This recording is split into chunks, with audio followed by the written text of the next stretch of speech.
আমাদেরকে যে কোনো মূল্যে শিক্ষার উপরে জোর দিতে হবে। শিক্ষা, শিক্ষা, শিক্ষা। এবং তার ভিতরে তার ভিতরে আমি মনে করি প্রাইমারি শিক্ষার উপরে আমাদেরকে সবচাইতে বেশি জোর দিতে হবে।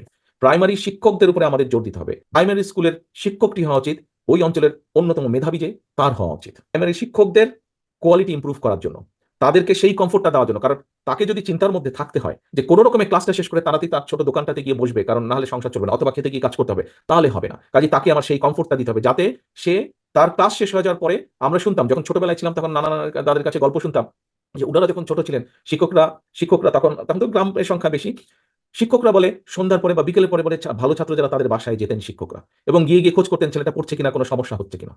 প্রিয় সহকর্মীবৃন্দ, জানি না সেরকম করা সম্ভব হবে কিনা একদিন বাংলাদেশে, যে প্রাইমারি শিক্ষকরা স্কুলের পরেও গিয়ে ভালো স্টুডেন্ট বা কম বেশি সব স্টুডেন্টের ব্যক্তিগতভাবে খোঁজ খবর করবেন।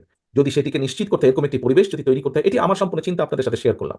যে শিক্ষা আমাদেরকে, প্রাইমারি শিক্ষা, পরের যে শিক্ষাগুলো আছে সেগুলোকে অবশ্যই আমরা ডেভেলপ করবো, কিন্তু আমাদেরকে অবশ্যই প্রাইমারির উপরে জোর দিতে হবে। প্রাইমারি শিক্ষা, শিক্ষক, স্টুডেন্ট সবকিছুর উপর জোর দিতে হবে।